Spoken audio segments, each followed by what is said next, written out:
alguna vez te ven salir del motel, no te avergüences. Viniste a coger, no a una firma de libros de Rigoberto Hidalgo. Cristo no volvió. El año está llegando a su fin y nuevamente Cristo no regresó. Igual que todos los años.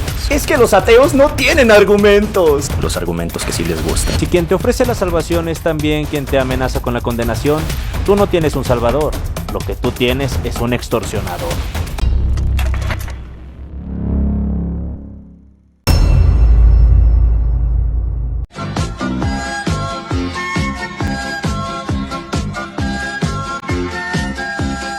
Hoy reaccionamos a Armandowski Trotsky, un ateo de manual que se presenta como crítico, racional y sobre todo libre pensador, pero que repite los mismos lugares comunes, las mismas autoridades de siempre y los mismos errores metodológicos que continuamente estos tíos presentan. No vamos a responder con memes, vamos a responder con historia, filosofía, arqueología y lógica, porque si vas a burlarte de la fe cristiana, por lo menos ponele voluntad, ponele voluntad. Armandowski Trotsky, el nombre ya es una parodia en sí mismo, encarna al ateo de internet versión bufón ideologizado. No es un pensador riguroso, no es un divulgador serio y mucho menos un filósofo. Es un performer del escepticismo barato diseñado para aplauso fácil y risas de burbuja. Armandowski no razona, actúa. Su ateísmo no es una conclusión intelectual, sino un rol escénico. Exagera, ridiculiza, simplifica hasta de caricatura y confunde burla con refutación. Eso lo ubica en la categoría del ateo stand-up, no en la de crítico serio de la fe. Si quitas el tono sarcástico queda muy poco. Su estrategia central es esta: si puedo hacer que la fe parezca tonta, entonces ya la refuté. Eso no es argumentación, es falacia retórica. Nunca entra a teología filosófica, metafísica, historia doctrinal, distinciones entre fe, fideísmo, revelación y razón. Ataca siempre la versión más burda del creyente. El evangélico caricaturesco, el católico ignorante, el Dios mágico tipo caricatura. Tío, para ser el hijo de Dios eres un hijo de... Es el clásico hombre de paja con micrófono. Intelectualmente, Armandowski opera con un materialismo vulgar, no reflexionado. La ciencia lo explica todo. Solo existe lo que se puede medir. Dios es un tapagujeros. El problema es que nunca justifica filosóficamente por qué el materialismo sería verdadero. Lo da por sentado como dogma, mientras se burla de los dogmas ajenos. Ironía deliciosa. Se ríe de la fe, pero cree por fe en el cientificismo. En su discurso hay algo muy claro. El ateo es igual a lúcido y el creyente es igual a moralmente sospechoso. Eso no es racionalismo, eso es tribalismo ideológico. Aquí el ateísmo ya no es una conclusión, sino una insignia de superioridad moral e intelectual. Por eso necesita burlarse. Si dialoga en serio, el personaje se cae. Él habla del cristianismo como si Agustín no existiera, Tomás de Aquino no existiera, la reforma no existiera, la patrística no existiera, la filosofía analítica de religión no existiera. Para Armandowski, la fe cristiana parece haber nacido en Facebook. Y eso no es ignorancia inocente, es pereza intelectual militante. Armandowski Trotsky no es un ateo fuerte, no es un Hitchens, no es un Flu, no es un Opi, no es un Maki, es un bufón digital. Mucho ruido, poco argumento, cero profundidad, mucha pose. Ideal para reacciones, eso sí. Porque cuando lo expones con calma, estructura y filosofía, el personaje se desarma solo. Y eso es lo que haremos ahora. Produ, dale play. Vamos a ver los disparates del peloncito de Temo. Tutorial para ser apologista. Paso número 1. Asume que lo que dice la Biblia es verdad. Puede aplicar también con el Corán o con el Libro de Mormón. Lo importante es asumir que tus creencias religiosas son verdad. Paso número 2. Ve a buscar todas aquellas cosas que parezcan confirmar aquellas creencias que previamente seleccionaste como correctas. De esta forma podrás decirle al mundo que la ciencia y las evidencias respaldan tu fe. ¡Felicidades! Ahora eres todo un defensor de la fe. Bienvenido seas al mundo de los apologistas. Aquí, Armandowski arranca siempre con la misma cantinela. Que los apologistas asumen que la Biblia es verdad y luego hacen cherry picking para acomodar la evidencia. Suena muy canchero, pero es una media verdad usada como coartada. Todo el mundo parte de presupuestos. El naturalismo también. El ateísmo también. La diferencia es que el cristiano lo admite y él no. Y lo del cherry picking es directamente irónico porque cita siempre a los mismos 3 o 4 autores, los eleva a dogma y borra del mapa toda erudición que no encaje con su relato.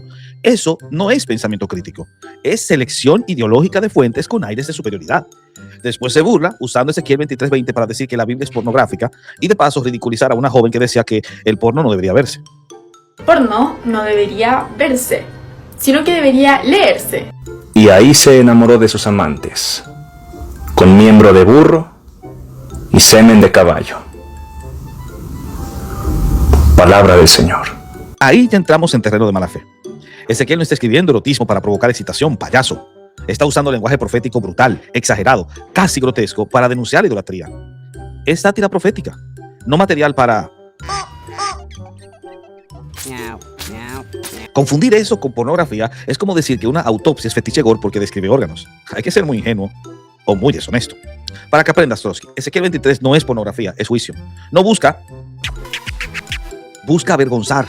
El único que lo convierte en porno es quien lo arranca del contexto para burlarse de una joven y justificar el consumo de lo que la Biblia explícitamente condena. Eso no es crítica bíblica, es perversión hermenéutica. Interesante. Luego aparece su becerro de oro académico, Antonio Piñero, y con él la idea de que Yahvé es un Frankenstein teológico armado con Baal, un dios madianita y él. Escuchen. Yahvé es la mezcla de los dioses de Israel, antiguo, que era politeísta, todos vienen del ámbito cananeo. Y Yahvé es la fusión de un dios madianita, de Madián, del sur de Palestina, que se llamaba quizás así o algo parecido, con Baal, aparentemente su enemigo según la Biblia, y con él, que en árabe da Allah y que significa simplemente Dios. O sea que ya tenemos ahí a todo el panteón cananeo como orígenes remotos de la fe cristiana. Y en esa conjunción, en una divinidad única. Piñero es un gilipollas. Déjame ver si entiendo. Entonces agarras un pedazo de él, le atornillas un brazo de Baal, le coses un torso madianita, ajustas 2 tornillos filológicos mal apretados y listo. Te sale Yahvé versión Frankenstein académico. No. Lo de Piñero y compañía ya no es historia de las religiones, es teología Ikea. Pero es que Piñero comete un error metodológico al confundir paralelo con identidad. Que 2 religiones compartan lenguaje, imágenes y títulos no implica origen común, fusión ontológica o dependencia genética. Un ejemplo absurdo pero ilustrativo sería este. Zeus y Odín gobiernan. Ambos usan rayos, ambos son padres de dioses. ¿Entonces son el mismo dios? No. Piñero confunde analogía cultural con derivación histórica. Entonces Armandowski adora el becerro de oro de Antonio Piñero, creyendo que citarlo sustituye el argumento. Sin embargo, la tesis de Piñero sobre Yahvé como fusión de dioses cananeos no es consenso, no es demostración y no explica la ruptura radical entre Yahvé y Baal.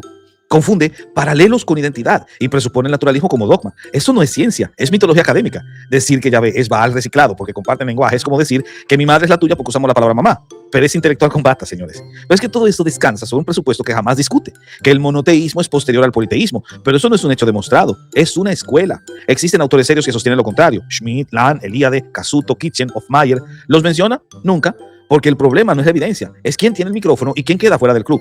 Con el diluvio hace lo mismo. Dice que como hay muchos relatos, ninguno es verdadero, que todos son mitos locales reciclados por Génesis con fines teológicos. Presten atención. Hay múltiples relatos de diluvios, ¿pero esto es una prueba del diluvio universal? No. Diferentes pueblos que viven cerca de ríos y costas sufren inundaciones locales, algunas bastante grandes. Y los recuerdos traumáticos tienden a convertirse en mitos con motivos parecidos, como por ejemplo una barca, una pareja o aves. La paleoclimatología y la geología muestran subidas del nivel del mar y crecidas, pero estos son eventos regionales en distintos momentos, eventos locales y no un único diluvio mundial. Por otra parte, los estudios histórico-críticos muestran dependencia y adaptación de los relatos. En el caso de Génesis, tradición mesopotámica y ediciones posteriores con fines teológicos. Eso no es historia, es pereza. En la antigüedad, múltiples tradiciones apuntan a memoria compartida, no invención arbitraria. Y asumir que lo teológico excluye lo histórico es un prejuicio moderno, no una regla universal. De hecho, es contrario a lo que Humboldt entiende como principio básico en historia. Y no solo Humboldt, de hecho, apunta Trotsky. Jean-Baptiste Vico en su Ciencia Nova. Frederick Max Müller también. O Mircea Eliade, quien indica que el mito no inventa, sino que transfigura la historia. Y finalmente, el papá de los anales, Mark Bloch, en su Apología de la Historia, donde te da una trompada en el hocico al decirte que los mitos, al tener patrones repetidos, deben apuntar siempre a un hecho histórico real. Todos estos autores que te mencioné están de acuerdo en que si ves estos patrones repetidos en todos los relatos, que hay todos un barco, un juicio, salvación, animales, una nueva humanidad, así como similitudes estructurales, es porque estás partiendo de un origen común. Uy, Armandowski, no lo digo yo, lo dicen los expertos. Pero es que también este rechazo de los distintos relatos apelando a un solo evento es inconsecuente, puesto que ellos también apelan a distintos relatos paganos para apuntar a un hecho común, como es el caso de ver en el ciclo de Baal de los distintos pueblos cananeos un precedente para el Yahvé israelita. La hipocresía del experto, si lo uso yo, está bien, pero si lo usa otro, no lo acepto. Armandowski, decir que Génesis adapta mitos mesopotámicos porque hay varios relatos del diluvio no refuta a Noé, revela el prejuicio del intérprete. La pluralidad de tradiciones apunta a una memoria común de una catástrofe real reinterpretada culturalmente. Génesis no copia mitos, los desmitologiza. Y negar el diluvio no es conclusión histórica, es decisión filosófica previa. Y aunque muchos relatos del diluvio no prueban que Noé sea mito, sí prueban que el mundo recuerda algo. El que lo reduce a inundaciones locales no está siendo crítico, está huyendo de la implicación. Ahora, ¿creen ustedes que este papanatas pueda atinarle a algo? Veamos. El problema en Marcos 2, 25 y 26 radica en que Jesús menciona que David entró en la casa de Dios en tiempos del sumo sacerdote Abiatar, pero en el relato de 1 de Samuel 21 del 1 al 6, el sumo sacerdote que ayudó a David fue Ahimelech, el padre de Abiatar. El redactor de este fragmento de Marcos evidentemente se equivocó. Esto es un clásico. Marcos se equivoca porque menciona a Abiatar y no a Ahimelech, como si Jesús estuviera dando una clase de cronología sacerdotal y no haciendo una argumentación legal dentro del marco judío del segundo templo. El problema no es el texto, es leerlo como si fuera un acta notarial del siglo XXI. ¿Entendiste, Armandowski? Te lo repetiré de nuevo. Presta atención y aprende. Marcos 2 no muestra que Jesús no leyó, muestra que algunos leen sin entender. Abiatar no es un error histórico, es una referencia canónica al ciclo narrativo del sacerdote más conocido de la época de David.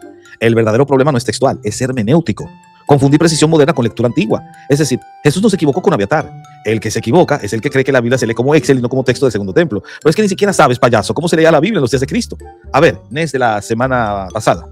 Dámelos. ¿Saben cuál es el error básico? Y esto es básico. asumir que las palabras epi Abiatar, que está en el original, significa cuando Abiatar era sumo sacerdote. Pero el griego, Armandowski, no obliga a esa traducción, porque la expresión epi más el genitivo puede significar en tiempos de, en la época asociada de, en el ciclo narrativo de. De hecho, una traducción legítima que he visto en algunas traducciones es en la sección referente a Abiatar. Porque lo que pasa es que en aquella época no existían capítulos ni versículos. Se leía por secciones, como hoy recomendamos que se lea por perícopas. Entonces, cuando se hablaba en las lecturas, en los rollos, se hablaba de secciones. Y la sección que era referente a Abiatar justamente incluía en el papiro el momento en el que David pidió los panes de proposición que el papá de Abiatar, Ahimelech, le dio. Es decir, es una referencia canónica, no es un cargo puntual. Y esto era común en el judaísmo, identificar un episodio por la figura más conocida del relato completo. Entonces, ¿por qué menciona a Abiatar y no a Ahimelech? Porque Abiatar es el sacerdote famoso, no su papá. Los hechos claves fueron que Ahimelech murió poco después. Abiatar sobrevivió. Abiatar acompañó a David durante años y Abiatar fue sumo sacerdote en el reinado de David, junto con Sadoc. Por lo tanto, en la memoria judía, Abiatar era igual al sacerdote de David. Mencionar a Abiatar era como decir, ¿no han leído lo que pasó con David en el relato del sacerdote Abiatar? No es ignorancia, es referencia histórica estándar. El problema es que tú no conoces. Mira, tú no conoces ni siquiera el contexto del segundo templo, ni siquiera cómo se leía la Biblia en el segundo templo. Marcos 2, para que entiendas, no muestra que Jesús no leyó, muestra que algunos como tú leen sin entender. Abiatar no es un error histórico, es una referencia canónica al ciclo narrativo del sacerdote más conocido de la época de David. El verdadero problema no es textual, es hermenéutico, y confundir precisión moderna con lectura antigua es tu problema, no del texto. Así que no, Jesús no se equivocó con Abiatar. El que se equivoca es el que cree que la Biblia se lee como Excel y no como un texto del segundo templo. Sigue Lucas con el censo de Quirino. El censo mencionado en Lucas, de haber ocurrido, se habría realizado alrededor del año 6 de la era común. Se dice después de Cristo. Después de Cristo. Mientras que Herodes el Grande habría muerto en el año 4 antes de Cristo. Esto significa que Herodes habría muerto aproximadamente unos 10 años antes del censo. Si Mateo tiene razón, Jesús habría nacido 10 años antes del censo mencionado en Lucas. Y si Lucas tiene razón, Jesús habría nacido 10 años después de la muerte de Herodes. ¿A quién le creemos? El mismo refrito de siempre, no coincide con Herodes, luego es falso. Como si la administración romana fuera un Excel perfecto y como si la historiografía antigua no fuera fragmentaria. Que algo no encaje en tu esquema previo no lo vuelve automáticamente falso. Para que aprendas, toma lápiz. Lucas nos habla de dos censos realizados por Quirino. El que menciona Josefo es el de Hechos 5:37, pero el de Lucas 2:1 y 2 se identifica con la palabra proté, que podría indicar un censo previo al que hizo Cirenio, lo cual elimina el problema de raíz. Pero aparte de esto, tienes el término griego que utiliza Lucas para referirse al censo, que es apógrafe, que refiere no a un censo fiscal para impuestos, sino uno para empadronar a los futuros súbditos de una provincia gobernada directamente por Roma. La idea es que, sabiendo Augusto que Herodes moriría, estaba consciente de la incapacidad de gobernar Judea de sus hijos y planeó incorporarla, haciendo este empadronamiento para llevar registro de lo que implicaría este nuevo segmento poblacional para el imperio. Y siguiendo el modelo judío, porque Herodes lo supervisaba, se empadronaban en sus mismos hogares de origen, incluyendo al bebé que estaba por nacer. Y esto lo indica Bruno Buell en este genial libro. Así que si me mandas a leer a Brown, yo te tiro este erudito a ver si le das pela. Si tienen dudas de esto, pueden consultarlo con el sacerdote católico Raymond Brown. Sin embargo, aún si aceptase la tesis de que el censo era fiscal, tengo una explicación ya dada en mi libro Los Cánticos de la Primera Navidad.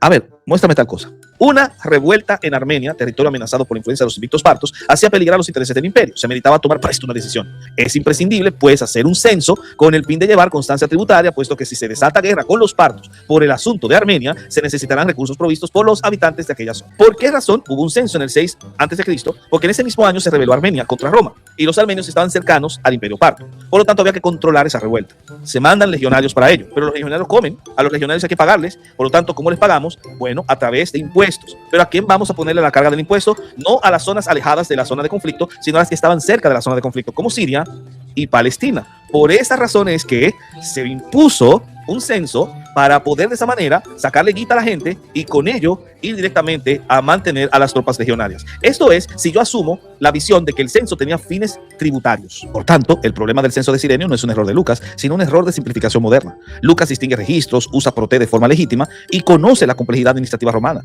El que reduce todo a un único censo del año 6 después de Cristo no está haciendo historia, está haciendo TikTok. Y para que Lucas se equivoque, Armandowski necesita que Roma funcionara como Excel y que el griego solo tuviera un significado. Ninguna de las dos cosas es cierta. Ahora, escuchémosle en modo arqueólogo de Temo. En los comentarios vi que te mencionaron la eliminación de infantes por parte de Herodes el Grande. Tú mencionaste a Flavio Josefo y esta no te la puedo dejar pasar. Si alguna vez llegas a leer La Guerra de los Judíos podrás notar una cosa. En todo este pedazo, Flavio Josefo habla de Herodes el Grande. Va desde el capítulo 10 hasta el capítulo 33, casi todo el libro primero. Flavio Josefo no era especialmente favorable con Herodes el Grande. Y justamente si ese episodio descrito en el Evangelio de Mateo hubiera ocurrido y Flavio Josefo hubiera sabido sobre esto, definitivamente lo habría plasmado aquí. Dice que la matanza de los niños no ocurrió porque Josefo no la menciona. Error básico. Ausencia de evidencia no es evidencia de ausencia. Lo dice Carl Sagan, su propio santo patrono. Josefo omite montones de cosas, especialmente episodios vergonzosos o locales, y Herodes, por carácter, era perfectamente capaz de algo así. No probarlo no es refutarlo.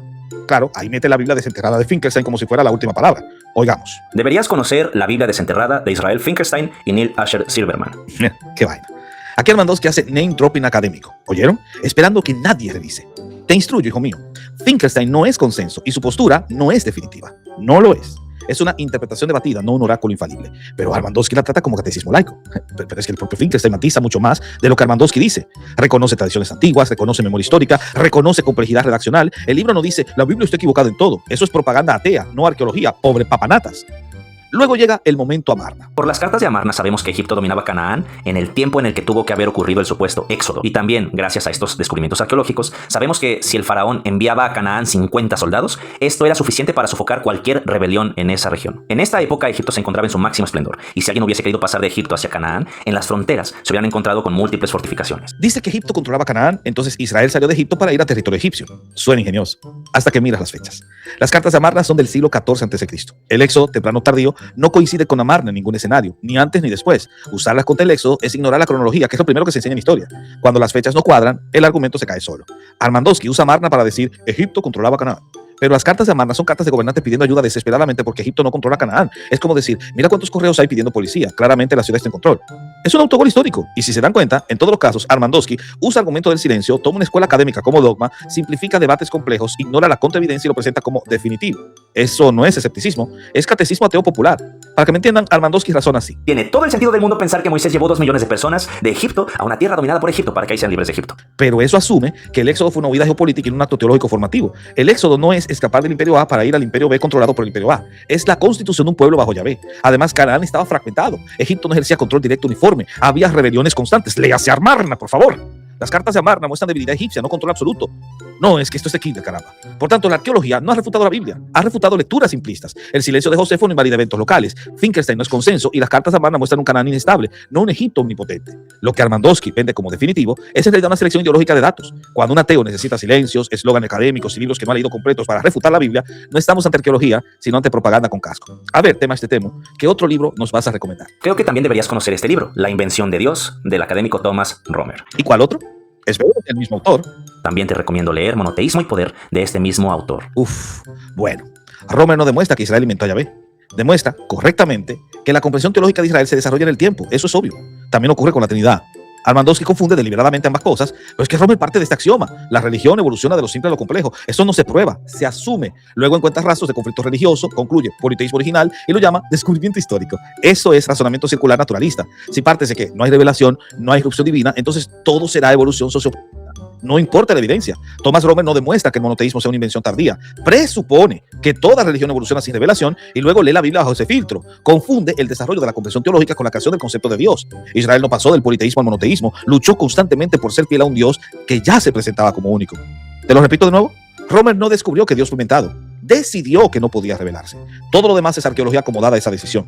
Ahora bien, no es que yo rechace las fuentes, es que no acepto que Romer, Finkelstein y Liberani sean el magisterio infalible de la historia. Hay eruditos igual de rigurosos, Schmidt, Lang, Elia, de Kitchen, que parten de otros presupuestos y llegan a conclusiones opuestas. Así que el problema no es la basura apologética, sino creer que solo una fe, la naturalista, tiene derecho a llamarse conocimiento. Así que este consejo tuyo es un bodrio. Como última recomendación, deja la apologética religiosa. Eso es basura. Porque tú también haces apologética, solo que la tuya es apologética naturalista, secular y antibíblica.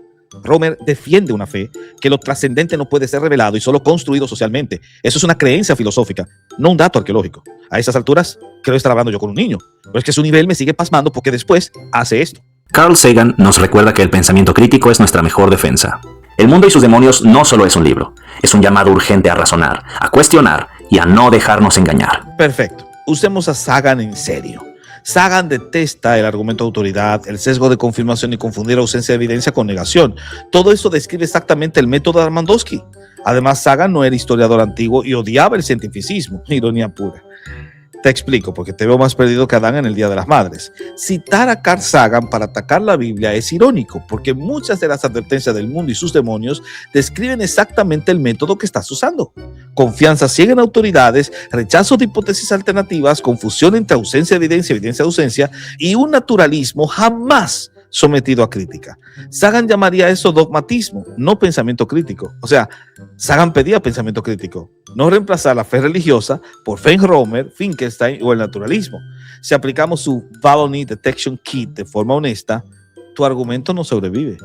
Y finalmente, este tipo remata con su frase estrella. Si quien te ofrece la salvación es también quien te amenaza con la condenación, tú no tienes un salvador, lo que tú tienes es un extorsionador. Eso confunde advertencia con amenaza. Un médico que dice, si seguís así morís, acá está la cura, no es un mafioso. Sin juicio no hay justicia, sin condenación no hay salvación y sin responsabilidad no hay moral. Luego dice, pero Dios creó el lago de fuego. Sí, y crear justicia no es crear chantaje. Además, según el propio texto bíblico, este fue preparado para el diablo y sus ángeles, no para la humanidad. Que existe una consecuencia no vuelve tirano al que le establece. Llamar extorsión a la salvación cristiana es confundir advertencia con amenaza. Dios no dice obedece o te destruyo. Dice, el camino que eliges conduce a muerte y aún así te ofrezco rescate. Sin juicio no hay justicia, sin condenación no hay salvación y sin responsabilidad no hay moral. El problema no es Dios, es que algunos quieren redención sin rendición. Más aún, que Dios haya creado el lago de fuego no convierte la salvación en extorsión, del mismo modo que crear una prisión no convierte al Estado en mafioso. La extorsión es arbitraria, la justicia es proporcional. El lago de fuego no fue creado para la humanidad, sino para el mal. Si alguien insiste en llamarlo chantaje, entonces no está rechazando el cristianismo, está rechazando cualquier forma de justicia moral. Y acá es donde Sartre entra sin querer a jugar a favor del cristianismo. En A Puerta Cerrada, el infierno no tiene fuego ni demonios. Tiene una habitación. Y lo más brutal, la puerta se abre. Pueden salir y no salen. No porque no puedan, sino porque salir exige dejar el ego, asumir la culpa, renunciar al autoengaño. El infierno no tiene cerrojo, tiene orgullo. La teología cristiana clásica siempre dijo algo muy parecido. El infierno no es un secuestro divino, es una separación ratificada. Dios no fuerza el amor. Cristo se pone en medio, abre la puerta y dice, yo soy la puerta. Rechazar eso no es ser víctima de extorsión, es ejercer la libertad hasta el final. Así que no, Armandowski, no estás destruyendo el cristianismo. Estás peleando contra caricaturas, apoyado en autoridades que tratas como dogma mientras acusas a otros de fe ciega. El problema no es la religión. El problema es cuando el escepticismo deja de pensar y se convierte en otra forma de creencia incuestionable. Armandowski, a nosotros no nos engañas. Tú quieres ser el Dios de tu propia vida y que tus seguidores te prendan velas, pero simplemente eres un quejica llorón que cuando se meten con tu santo algoritmo, te lleva quien no te trajo. Plop.